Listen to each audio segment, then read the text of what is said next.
कौन से कैमरे में देखना खाली ये बोलते हैं। I think left to right ना बेस्ट। लेफ्ट टू राइट करते हैं। चक्रवर्ती शॉट लगाते थे।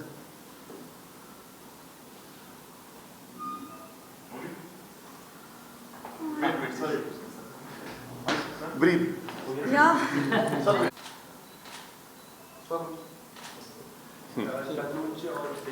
जी उधर ही सेम ना उधर। हाँ फोटो करा दो। हाँ करो। हाँ वो पीछे रहता है।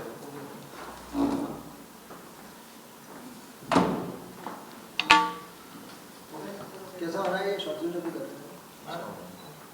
क्या नाइट का शूट है पूरा? हो गया 2 नाइट। नाइट कंपल्सरी थी। हेमंत सर। हाँ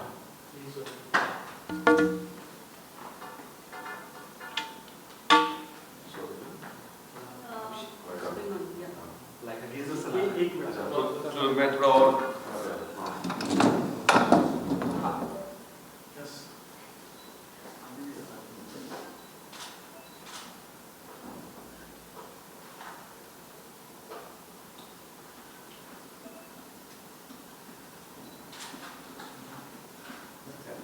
थैंक यू सब।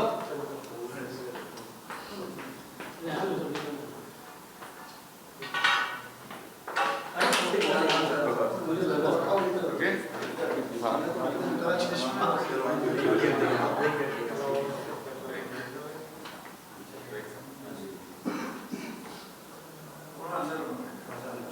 ये ठीक है इतना।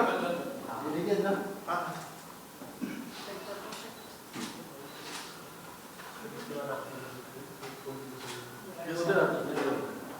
एक काम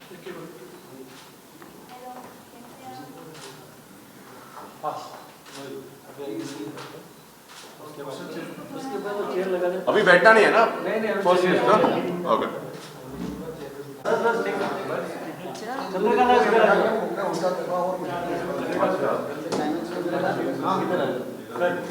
आप तीनों इधर आ जाइए। हम तीनों यहाँ पर यू कम ऊपर से लेंगे हम लोग। तुम्हें 1 2 3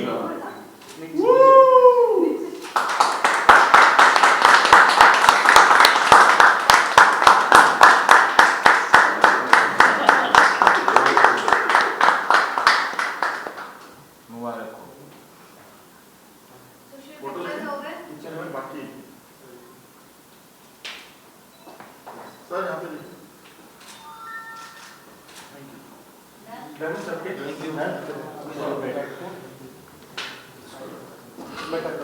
एक बार देख तो लो है।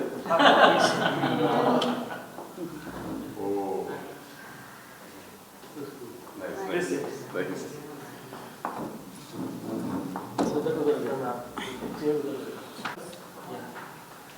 अभिषेक एक पानी की बोतल मिल हाँ जाती हाँ है।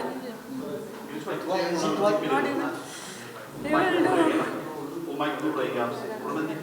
easy, थोड़ा इससे ज़्यादा नहीं जाएगी एक इससे सेकेंड। ज़्यादा तो हाँ गोदी में यू बैठना कम पड़ेगा। हाँ एक ये ऊपर बेटर एक। हाँ एंटी सोशल डिस्टेंसिंग। हाँ ठीक है। कोविड हो तो हो।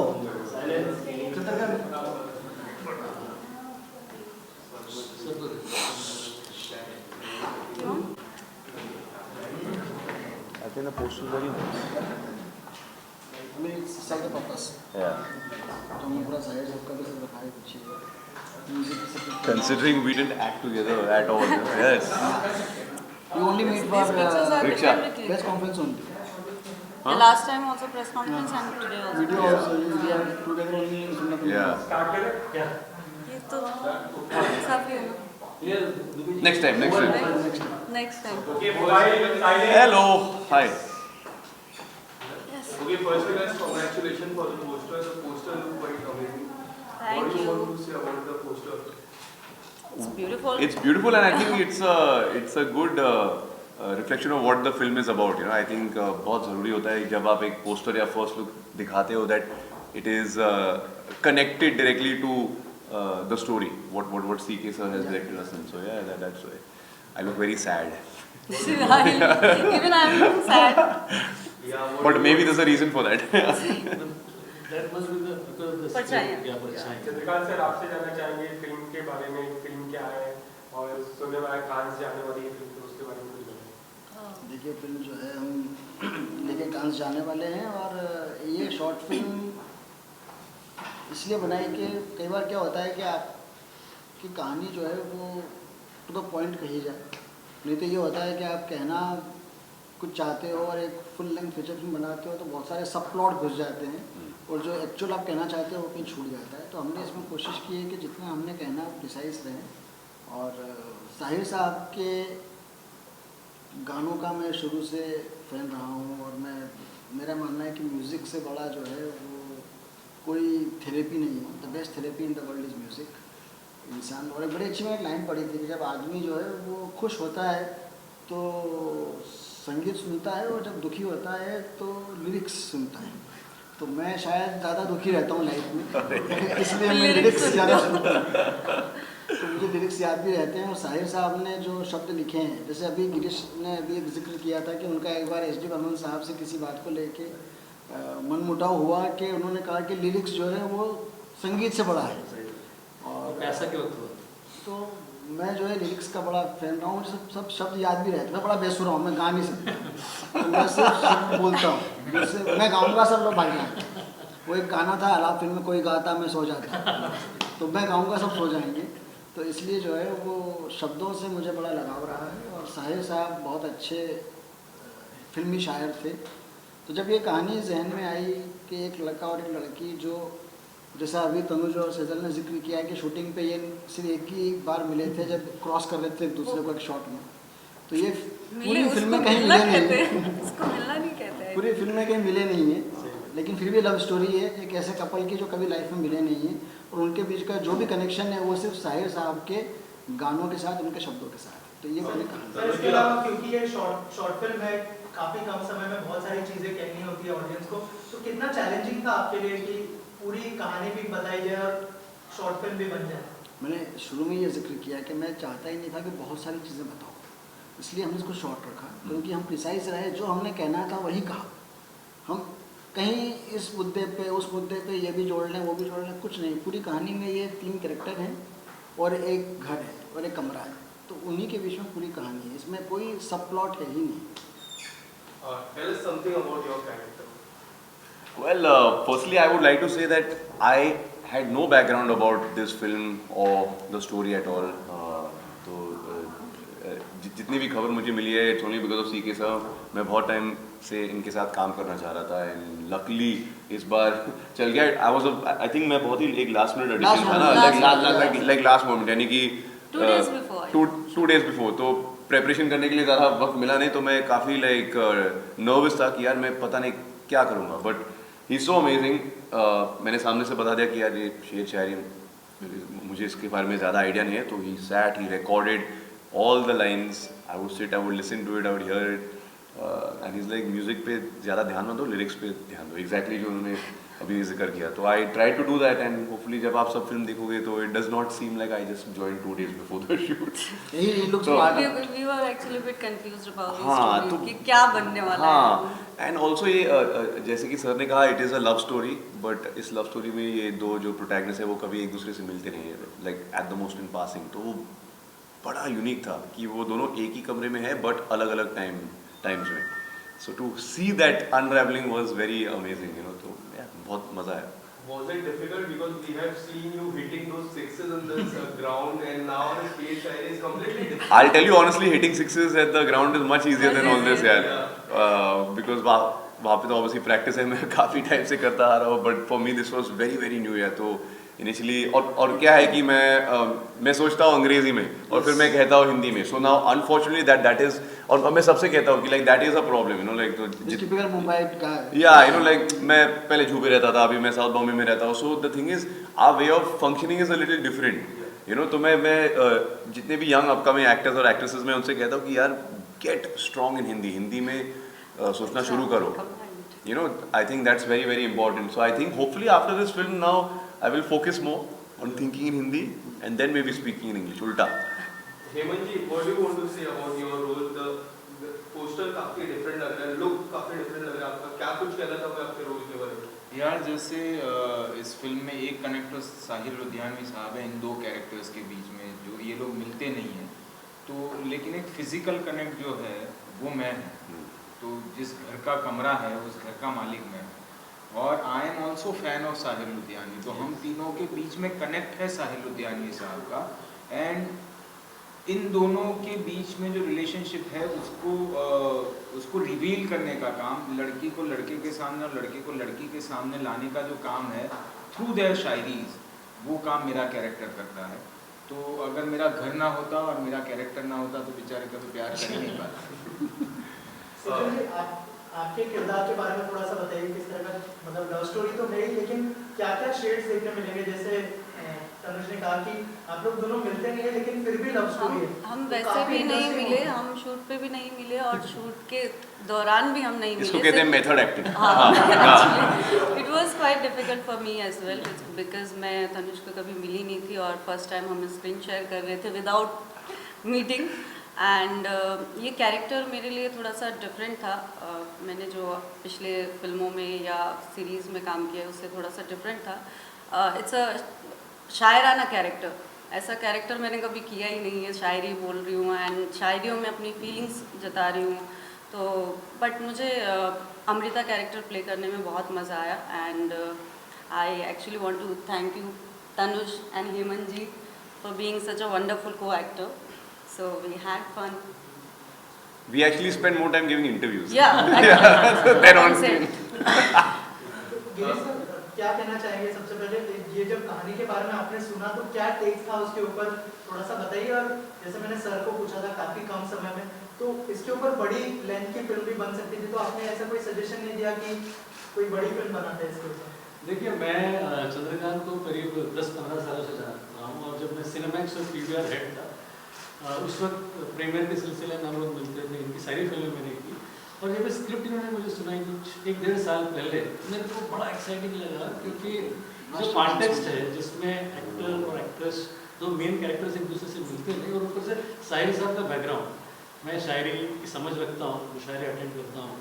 साहिर साहब, शकील, हसरत जरवी, जितने भी उस ज़माने के बड़े राइटर्स थे उन सबको पढ़ता रहा हूँ और मैं जानता रहा हूँ कि साहिर साहब के साथ एक बड़ी कहानी हो सकती थी। और साहिर साहब पे फिल्म बनाने का कई लोगों ने ऑलरेडी अनाउंसमेंट कर चुके हैं, कई बड़ी फिल्म सुनील बंसाली साहब कर चुके हैं। Of course. पर इसमें क्या था कि चंद्रकांत साहब ने जब कहानी मुझे बताई उसमें साहिर साहब की कहानी नहीं थी। साहिर साहब बैकग्राउंड में थे, उनको कॉन्टेक्स्ट को लेकर, उनकी शायरी को लेकर जो किरदार उन्होंने गढ़े थे वो मुझे बहुत ऐसे लगे जो जिंदा है, ऐसे लगे जिनसे मैं रिलेट हो सकता हूँ। और आज की तारीख में ऐसी फिल्में ज़रूरी है जिससे लोग साहिर साहब की राइटिंग को जाने। आज जितने मशहूर गुलजार साहब उस वक्त उतने मशहूर साहिर साहब हुआ करते थे और साहिर साहब का नाम सबसे बड़ा लिया जाता था और उसके बाद फिल्में शुरू होती थी। तो जितनी बड़ी फिल्में उन्होंने की उससे मुझे लगा कि इनकी कहानी में वो बात है, इसलिए मैं प्रोडक्शन से इनसे जुड़ा। और अब जब हम इनको इस फिल्म को कांस में लेकर जा रहे हैं तो उसमें सबसे बड़ा इसके पीछे का आइडिया ये है कि सारी दुनिया में साहिर साहब की ज़ुबानी ये कहानी लोगों तक जाए। हम इसका एक शोकेसिंग वहाँ करने वाले हैं, इंटरनेशनल प्रेस के सामने इस फिल्म को दिखाने वाले हैं। बहुत बड़े प्रोग्राम्स है, बहुत बड़े प्लान्स है इस फिल्म को लेकर। तो इसकी पहली स्क्रीनिंग कांस में होगी 16 तारीख से 28 तारीख तक कांस है, तो मोस्ट प्रोबेबली पहले वीक में हमको स्क्रीनिंग मिलेगी। उस स्क्रीनिंग के साथ ही साथ हम इंटरनेशनल प्रेस से भी इस फिल्म के बारे में बातचीत करेंगे। तो ये इस फिल्म की अपनी एक जर्नी है, फिल्म बनाने के साथ की जो जर्नी है ये आपको लोग एक्टर्स और डायरेक्टर्स तो बता ही रहे हैं, लेकिन इसकी एक्चुअल जर्नी यहाँ से शुरू होती है। आज पोस्टर लॉन्च हुआ है, इसके बाद इसकी स्क्रीनिंग कहाँ से होगी, उसके अलावा जितने बड़े इंटरनेशनल फिल्म फेस्टिवल्स हैं वहाँ पर हम इस फिल्म को लेकर जा रहे हैं। और उसके बाद हम ये तय करेंगे कि इस फिल्म को आगे लेकर इसके साथ आगे फुल लेंथ फिल्म बनाई जाए या नहीं। वैसे भी हमने जो इसका जहाँ पे कहानी खत्म हो रही है वहाँ पे मैं दी एंड या वो नहीं लिख रहा हूँ, मैं यहाँ पे लिख रहा हूँ लास्ट में कि बाकी फिर कभी। क्योंकि अगर लोगों को पसंद आई और अप्रिशिएट हुई तो लड़का और लड़की मिले नहीं है, लड़के का आगे क्या हुआ वो क्लियर नहीं है, तो हम आगे दोबारा इसको कंटिन्यू कर सकते हैं अगर दर्शकों को और क्रिटिक्स को पसंद आई तो। शाहिर जी की मैं बात करूँ तो शाहिर जी ने इतने सारे अवार्ड जीते, साहिर साहिर लुधियानवी इतने सारे अवार्ड जीते, जैसे पद्मश्री हुआ 1981 में या फिर फिल्म फेयर हुआ, so how does it feel to give tribute someone like a legend जो हमेशा लेजेंड है, किस तरह की फीलिंग होती है?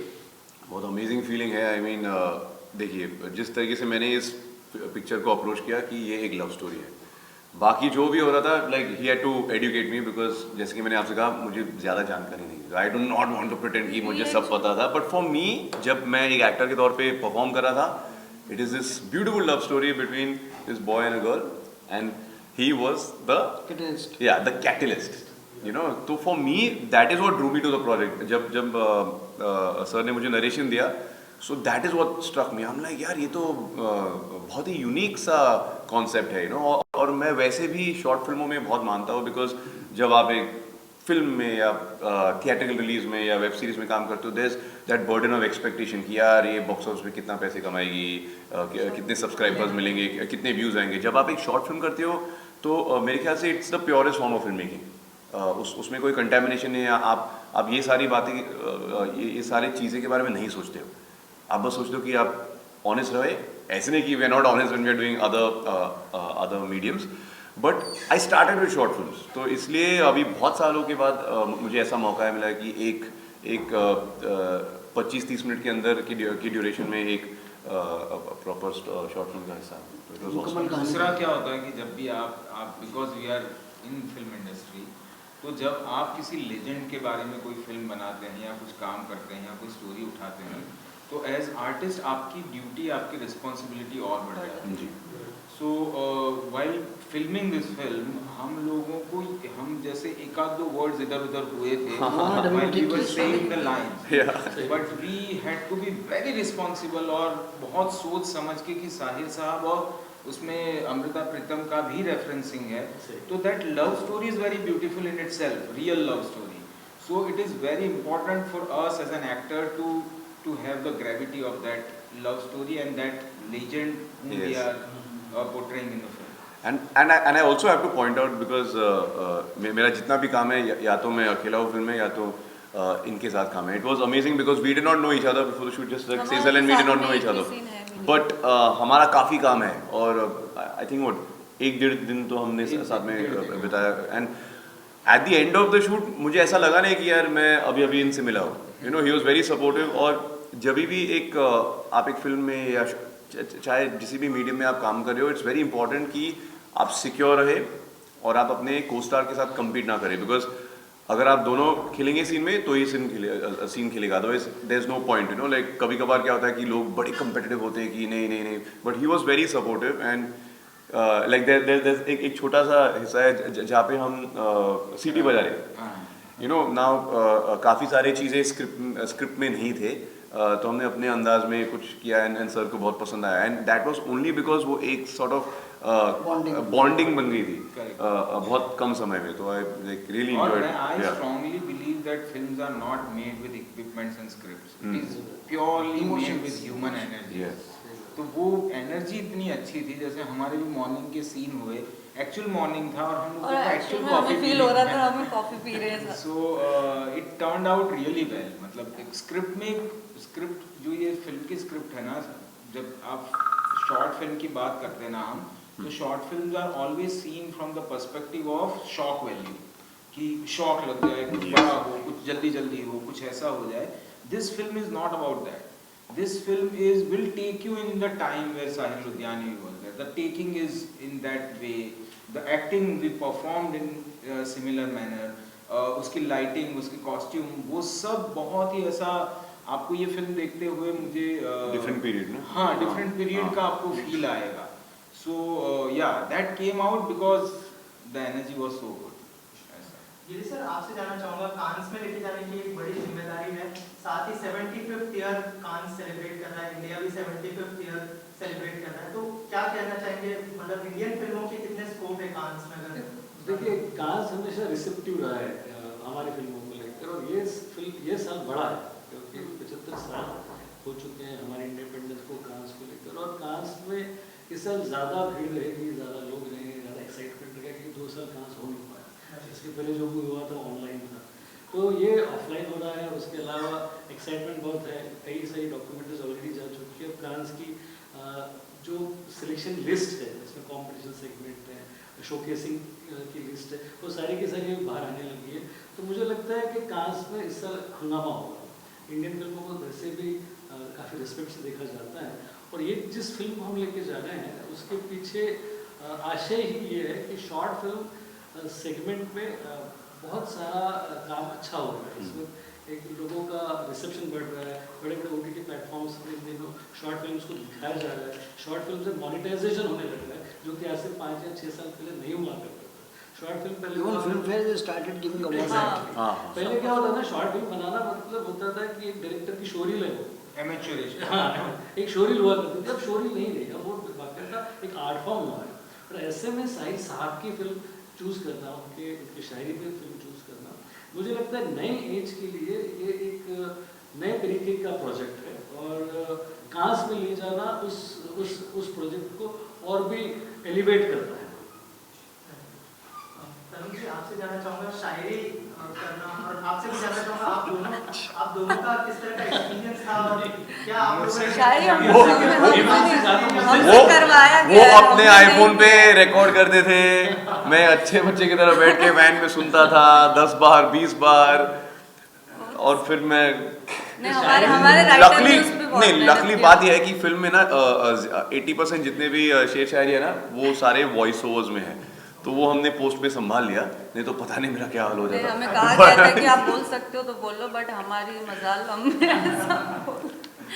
बिकॉज हमने कभी शायरी ऐसे कोई शब्द तो मेरे लाइक बाउंसर चला गया, मेरे समझ में नहीं आया। मुझे लगता है कि हम जैसे हेमंत भाई हम लोग रहे हैं शायद, हाँ, हमको बहुत, जैसे हेमंत जी ने एक लाइन बोली कि बड़ी हमको बोलिए हेमंत भाई बताएंगे आपको। हाँ, जैसे इन्होंने भी एक वो जो गाना था जिसमें एक लाइन इन्होंने कही कि इस मैं को मुबारक चीज़ समझ माना की हंसी बहुत बदनाम है ये, तो वो फ्लो में मुझसे भी गलती हुई, फ्लो में इन्होंने बोल दिया था शूट पे कि माना की बड़ी बदनाम है ये। और उसके बाद जब उस दिन सलीम भाई आए एडिट पे, तो उन्होंने कहा कि सर ये हेमंत जी से डब करवा लेना, नहीं तो लोग हमको जूते मारेंगे, क्योंकि साहिर साहब ने लिखा है कि माना की बहुत बदनाम है, तो फिर उन्होंने वो बड़ी को बहुत किया। तो छोटी छोटी चीज़ें हमारी रही है। और साहिर साहब का शायरी में एक ग्रेस था, जैसे छू लेने दो नाजुक होठों को, अगर उन्होंने लिखा है ये महलों ये तख्तों ये ताजों की दुनिया उन्होंने लिखा है। फिर उनका एक बड़ा अच्छा शेर है जो किशोर साहब ने गाया हुआ था, हम में है क्या कि कोई हसीना हमें चाहे, हम में है क्या कि कोई हसीना हमें चाहे, सिर्फ जज्बात है, जज्बातों में क्या रखा है। क्या बात, ये साहिर साहब है। तो साहिर साहब रोमांटिक भी थे, जाने क्या तूने कहीं जाने क्या मैंने सुनी, उसके अलावा सोशल थे। अरे उन्होंने इतना मॉडर्न गाना लिखा है, कभी कभी फिल्म में उनका गाना है जिसमें वो लिखते हैं कि प्यार कर लिया तो क्या, प्यार कोई गुनाह नहीं, तेरी मेरी उम्र में किसने किया नहीं। सही बात। तो B.R. चोपड़ा साहब के साथ मैक्सिमम काम उनका हुआ है, रवि साहब का हुआ करता है, जैसे हमराज है, नीले गगन के तले, उसके अलावा ना मुँह छुपा के जियो ना सर झुका के जियो, ये भी हमने यूज़ किया। सारा साहिर साहब है। चलो एक बार फिर से अजनबी बन जाए हम दोनों, हमारे गाने का ये भी है, हाँ, जो इससे तो साहिर साहब ने बेसिकली क्या था ना, उस वक्त के सबसे पॉपुलर राइटर्स में से होते, और चूँकि इंक्लिनेशन उनका कम्युनिज्म की तरफ था, तो उस वक्त का जो उनका पूरा ग्रुप था, बेसिकली विमल रॉय, बलराज साहनी साहब, साहिर साहब, S.D. बर्मन साहब, गुरुदत्त साहब, तो ये सारे के सारे ही लेफ्ट इंक्लिनेशन में थे, और सारे के सारे कमाल के राइटर्स थे, शायर थे। नया जो जनरेशन उस वक्त का था, जो गुलजार साहब आए या उसके बाद हसरत जयपुरिया आए, ये सारे इनको आदर्श मानते थे। तो इसलिए गुलजार की स्टार्टिंग की कविताओं में और कहानियों में और उनकी गज़लों में भी साहिर का बहुत बड़ा इन्फ्लुएंस था, इसलिए साहिर बहुत लैंडमार्क राइटर रहे हैं। और ऐसे में उनके सब्जेक्ट के ऊपर फिल्म बनाना अपने आप में एक बड़ा जोखिम भरा काम था, जिन्होंने कर दिखाया। Thank you so much, guys. Thank you guys, thank you so much for coming here. हाँ,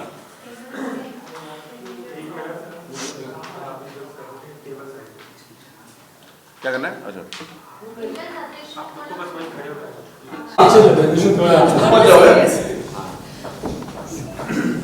बस। हाँ सर, थोड़ा